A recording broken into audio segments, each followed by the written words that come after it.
Within vegan circles, it's often claimed that prehistoric humans got enough B12 without the need for animal products by consuming soil, water, or even feces. In prehistoric times, people were able to get vitamin B12 from the soil and from the water because they didn't have the advanced hygiene that we have today.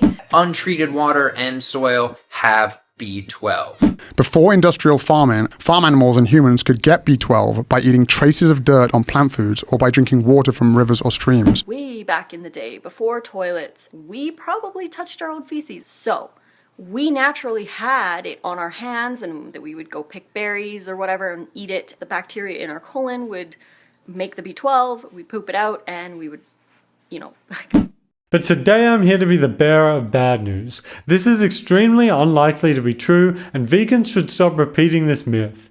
Now, this is a positive claim which no evidence has ever been provided for, so I technically don't even need to debunk it, since it was never substantiated in the first place. However, it is quite easy to show that it is incorrect. Before I get into why the idea that prehistoric humans got their B12 from vegan-friendly sources is a myth, I want to be extremely clear and say I'm not attacking anyone for believing or repeating it. When you hear something over and over again, of course you assume it's true, and I've personally repeated this myth myself. But when I was presented with evidence, I changed my view. And now I'm making this video to stop the misinformation from spreading further and prevent you from falling victim to easily debunked false claims.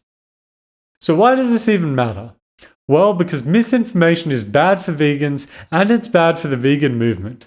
This B12 myth is particularly dangerous because I've seen vegans claim they don't need to take a B12 supplement simply because they don't wash their veggies.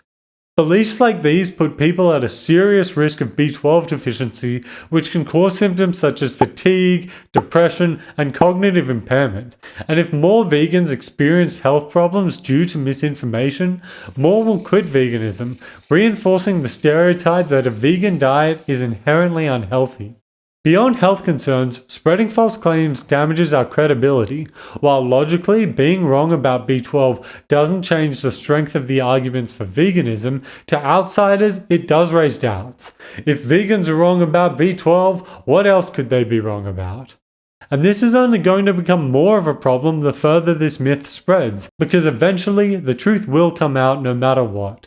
When that happens, if this is still a prevalent myth in the vegan community, will look ridiculous. Just imagine the carnivore TikTok scene getting wind of this. There would be an endless tide of videos mocking vegans, calling out vegans are wrong about B12, and unfortunately, they'd be correct. But we can prevent this by simply being right. Now, one last thing to make clear before we get into the evidence, because this will come up later, is that there are many compounds structurally similar to vitamin B12, but they are not the same thing. These are called pseudovitamin B12. While vitamin B12, or cobalamin, is essential for humans, pseudovitamin B12 is far less effective. So it is essentially useless and even impairs B12 absorption. So we need to keep in mind that, when evaluating potential B12 sources, we need to check if they contain real vitamin B12 or pseudovitamin B12. As we'll see, some foods listed as B12 sources actually contain the ineffective pseudovitamin B12 instead. Now, let's get into the evidence. So as mentioned, vegans who want to defend the idea that prehistoric humans were meeting their B12 requirements from non-animal sources usually proposed three means by which we would have done this: soil, water, and feces. However, despite the fact that they claim it would be from trace amounts left on unwashed plants, simple math will demonstrate that you would need to consume an absurd amount of any of these sources in order to hit your B12 recommended dietary allowance, or RDA, of 2.4 micrograms per day. The RDA is the level of intake sufficient to meet the nutrient requirements of nearly all, that's 97 to 98%, of healthy individuals. So while some people could get away with less, or others could need more, this is the best number to use when talking about humanity as a whole. Now, let's go rapid fire mode. With regard to soil, soil contains 0.014 micrograms per gram at the highest estimates. So if we divide the RDA by the soil concentration, we get 171.4. Therefore, to reach our RDA, at minimum 171.4 grams of soil would have to be eaten daily. Therefore, soil on vegetables is not a feasible means of getting B12. Remember, that's with the high estimate. Moving on to water, the high estimate for B12 concentration in water is about 0.015 micrograms per litre. So 160 litres would have to be consumed daily. Therefore, water is not a feasible means of getting B12 either. And finally, let's talk about feces. Over 98% of the B12 content in human feces is pseudovitamin B12. The high estimate for actual B12 content is 0.0182 micrograms per gram. So 131.9 grams of feces would have to be consumed daily, not considering that the pseudovitamin B12 content may inhibit this from being absorbed. Therefore, feces is not a feasible means of getting vitamin B12. So in summary, unless you eat a quarter pounder of dirt and or poop every day or guzzle down half a bathtub of water, you're not going to meet your B12 RDA from soil, water or feces. Even using high estimates, the overall low concentration of B12 in these sources debunks the claim that prehistoric humans got adequate B12 from non-animal means. I will now move on to some rarer claims that vegans still like to make. So there's also a super high estimate for B12 content in water that I'll now address. Some specific water sources contain a species of Euglena that at times can elevate B12 concentration to about 2 micrograms per litre. If we divide the B12 RDA by that, we get 1.2 litres, which is easy to drink. So, could this have been a reliable way to meet our B12 needs pre-technology on a vegan diet?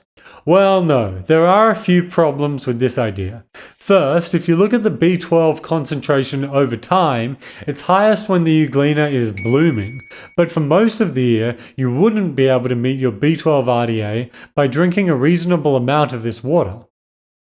Granted, you wouldn't need to drink a bathtub full like in most sources, but even in the best case scenario, you'd still need to drink 12 to 24 litres daily, which is completely unfeasible. To make the Euglena hypothesis work, we'd have to assume that 1. This species of Euglena existed in Africa during our evolutionary history. 2. The B12 we measure in Euglena water isn't composed to any meaningful degree by pseudovitamin B12.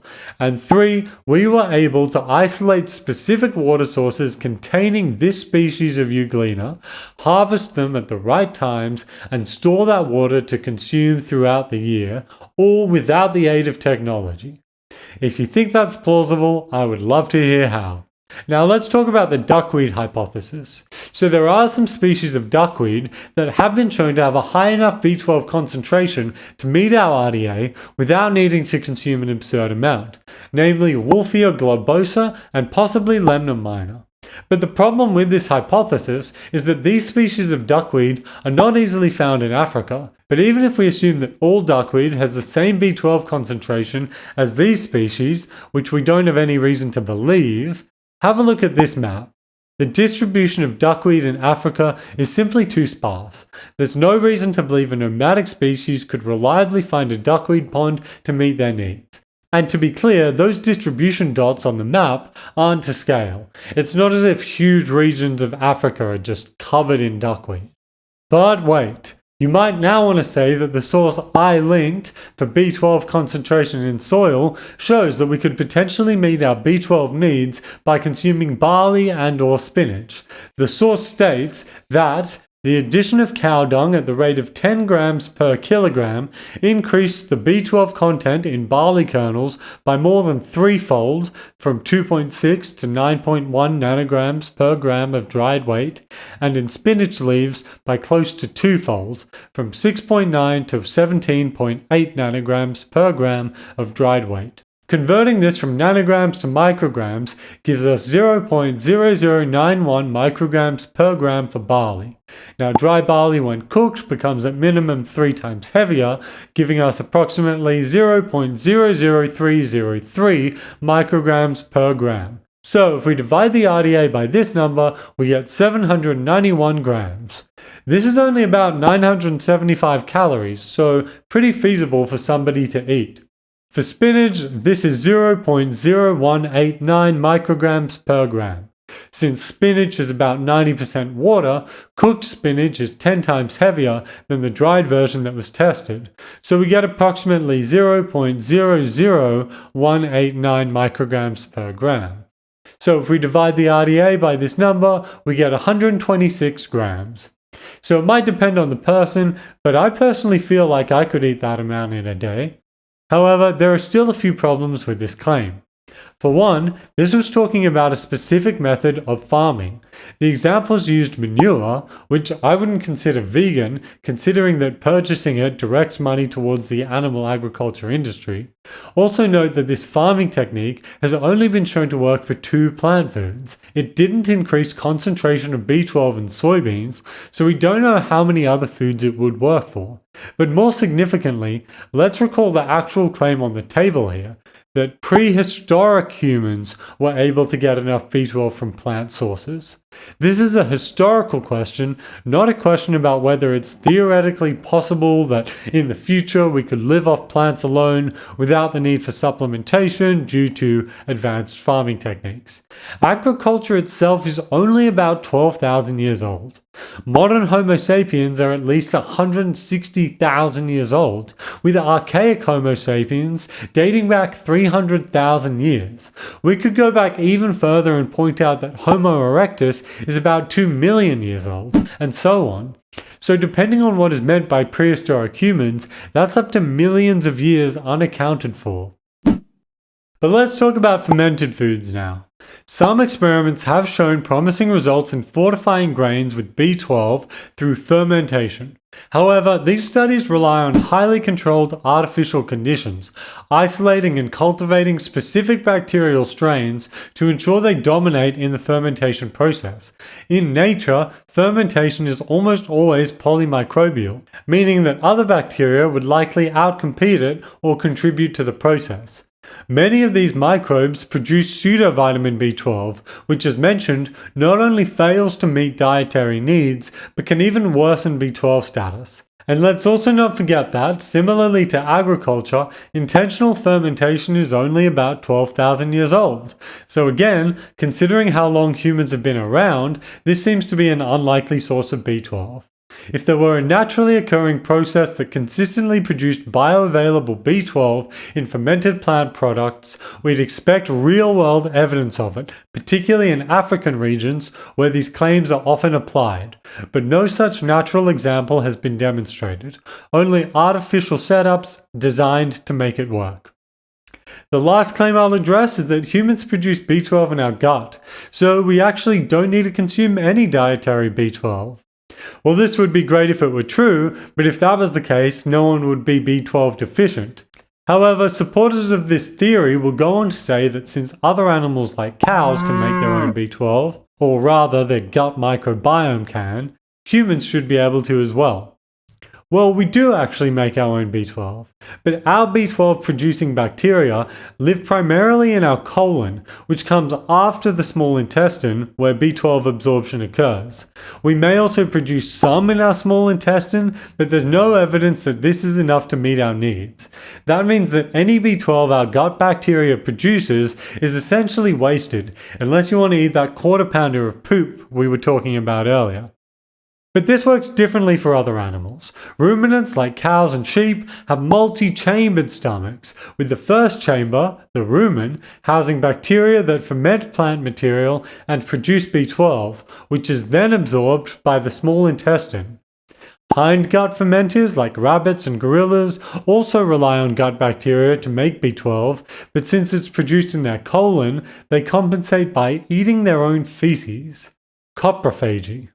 Additionally, gorillas, which are often described as herbivores, will actually still eat insects, which can be another source of B12. This means that unlike cows, we can't rely on our microbiome alone and must get B12 from dietary sources or supplements. So by now it should be clear that there isn't sufficient evidence to say that prehistoric humans got their B12 from vegan-friendly sources, and in fact we have reason to believe that this was not the case. But despite the evidence I've presented, some vegans will claim that, since there are predominantly plant-based populations that have existed in pre-technological societies like Jains, the Tarahumara, or the Okinawans, there must be vegan-friendly sources of B12. The argument could go as follows. Premise 1. If vegan-friendly sources of B12 are unavailable to humans in non-technologically advanced societies, then predominantly plant-based populations in those societies cannot exist. Premise 2. However, predominantly plant-based populations in non-technologically advanced societies do exist. Conclusion. Therefore, vegan-friendly sources of B12 must be available to humans in these societies. But this argument fails to take into account only a small amount of animal product consumption is necessary to obtain enough B12 to prevent deficiency. Animal products are densely packed with vitamin B12, so even if they're only consumed rarely, they could still provide enough B12 to avoid deficiency. I'll go into more detail on this later on. But to summarize my objection to the argument, I disagree with both the first premise and of course the conclusion that vegan-friendly sources of B12 must be available to humans in non-technologically advanced societies. So I don't believe the argument presented is sound. Now, I'll address each of these populations one by one. Let's start with Jains. Jains are followers of Jainism, an Indian religion that emphasizes non-violence. Jainism teaches that all living beings, including insects and microorganisms, have souls and should not be harmed. Their beliefs are pertinent to this discussion because Jains are vegetarian, and some don't consume any animal products whatsoever.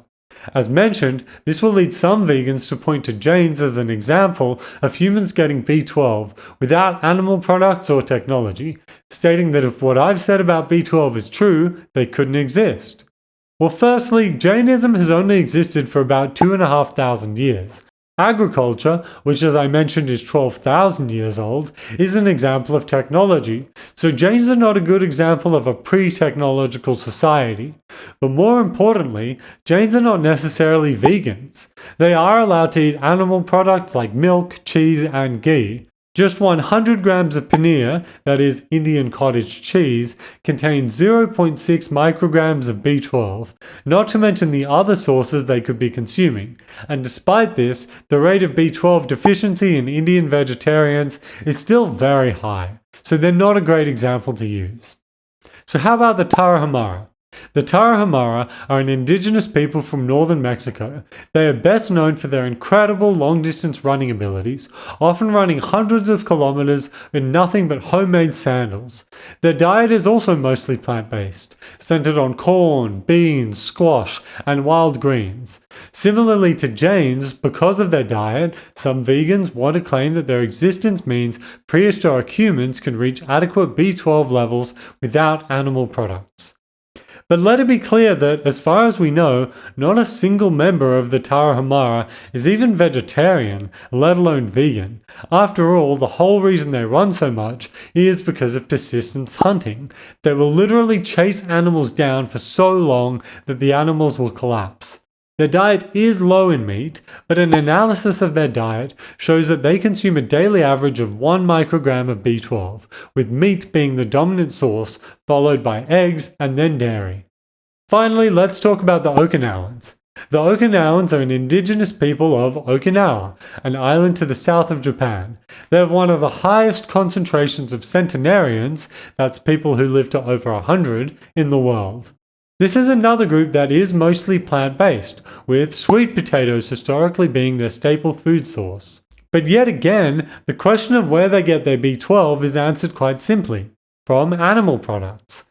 This study analyzed their diets and found that they consumed a daily average of 15 grams of fish, 3 grams of meat, and 1 gram of eggs. Note that it even says periodic festivals, approximately monthly, in which pork and other meats were consumed, are not accounted for in this analysis. So the animal product was even higher than this.